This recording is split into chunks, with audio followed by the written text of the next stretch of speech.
Pada kali ini kita akan membahas tentang video ruqyah seorang pemuda galau yang putus cinta. Jadi ketika ia mengingat mantan pacarnya, dadanya terasa sakit, terasa sesak. Ia sulit sekali melupakan mantan pacarnya ini. Bagaimana proses ruqyah pemuda galau ini? Tetap ikuti channel Muhsin Lahaji.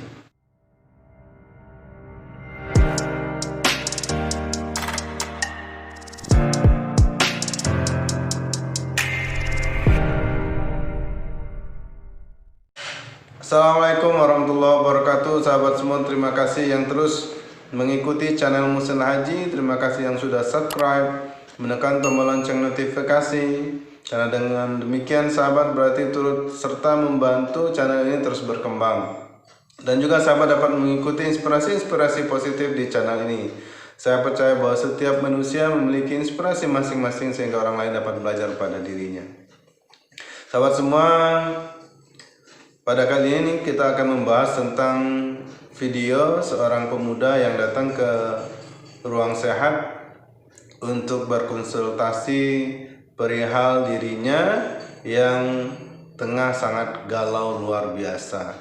Ya, bahkan ketika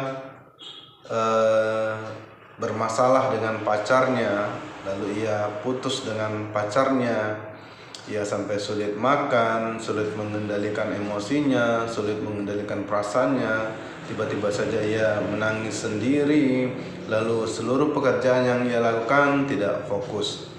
Nah, bagaimana solusi pemuda galau ini? Semoga solusi yang kami berikan di channel Muhsin Lahaji dapat menginspirasi Anda semua, terkhusus mungkin Anda para anak muda yang mungkin pada saat ini sedang dimabuk cinta atau sedang dilanda asmara ataupun sedang berbunga-bunga.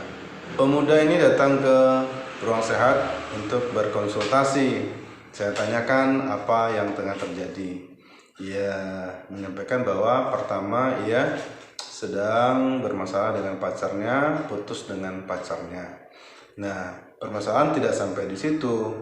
Ketika ia telah dinyatakan resmi berpisah dengan pacarnya, sudah putus dengan pacarnya, ia tidak bisa melupakan mantan pacarnya ini, mantan kekasihnya ini. Bahkan ia senantiasa terngiang-ngiang di kepalanya, di pikirannya, lalu membuat dirinya tidak produktif, susah makan, susah mengendalikan emosi, susah mengendalikan perasaan. Bahkan ia mengakui bahwa sering menangis sendiri.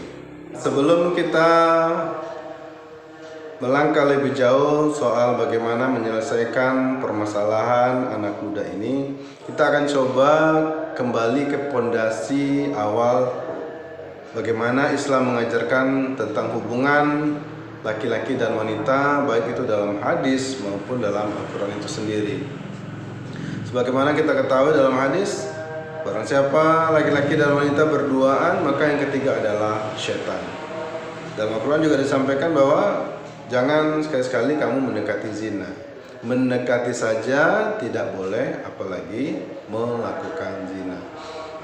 Nah, jika kita sudah tahu bahwa sesungguhnya dalam agama Islam pacaran adalah sesuatu yang sulit diterima dalam pandangan hadis ataupun dalam pandangan Al-Quran, bahwa berdua-duaan, yang ketiga adalah setan. Umar bin Khattab, lebih baik aku berjalan di belakang harimau ketimbang berjalan di belakang seorang akhwat.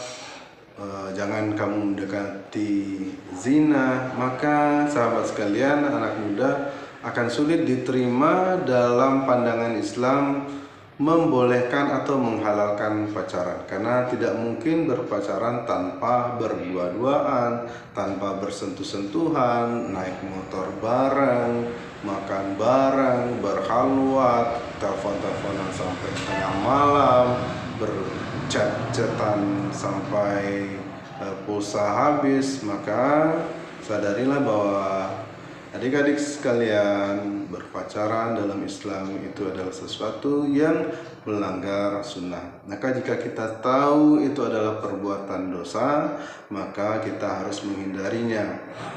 Seseorang yang tetap saja melakukan pacaran sementara dalam agama Islam dilarang, maka itulah ibaratnya pangkal bala. Kenapa? Sakit yang ia rasakan ketika putus cinta itu dibungkus oleh setan, oleh jin, sehingga membuat dirinya semakin galau dan hancur.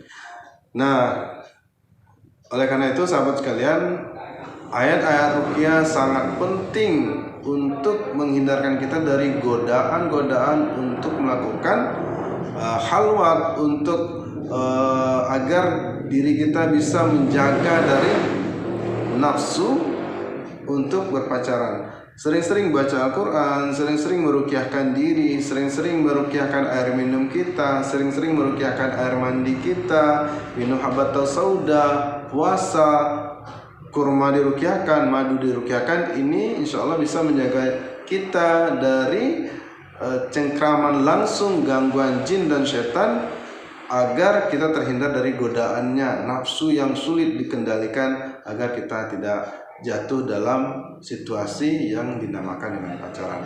Nah, sahabat sekalian, anak muda yang merasakan semacam susah mengendalikan diri ketika ia putus cinta, dadanya terasa sakit, yang pertama, saya sadarkan dirinya bahwa apa yang telah ia lakukan selama ini berpacaran adalah dosa. Ia harus menyadari bahwa apa yang ia lakukan selama ini dosa, dan ia harus benar-benar berjuang untuk menghindarinya di kedepan hari. Jangan lagi pacaran. Saya nasihatkan, jika ia sanggup maka segeralah menikah. Yang berikutnya saya meruqyahkan. Karena sahabat, anak muda ini berkata ketika ia mengingat mantan pacarnya, hatinya, dadanya itu terasa sesak dan sakit, nafasnya terasa sesak. Lalu ketika ia melihat foto mantan pacarnya ini di Facebook, maka ketika saja dadanya terasa sesak, nafasnya terasa sesak, dadanya terasa sakit, bahkan ia tiba-tiba saja menangis sendiri. Maka saya bilang, ini anak muda, Anda terkena gangguan jin, apakah itu jin kiriman atau jin yang sudah melekat pada diri Anda. Lalu saya meruqyahkan anak muda tersebut. Baru beberapa saja ayat ruqyah yang saya bacakan, tiba-tiba tubuhnya langsung bereaksi. Ia seolah-olah katanya dicekik oleh sesuatu sehingga ia tidak bisa bergerak, dan mulutnya tiba-tiba saja terkunci. Ia tidak bisa bicara, ingin minta tolong rasanya, ingin berteriak rasanya, tetapi ia terkunci. Nah, saya terus membacakan ayat-ayat ruqyah kepadanya. Akhirnya cengkraman jin ini, mungkin yang marah karena diruqyah, akhirnya terlepas dan ia mulai bisa membuka mata dan berbicara. Lalu saya tambahkan air ruqyah, daun bidara 3 lembar yang di blender, kurma 7 butir yang di blender, habatus sauda yang di blender, diberi madu. Maka alhamdulillah seketika saja anak muda ini muntah-muntah dan tubuhnya terasa ringan.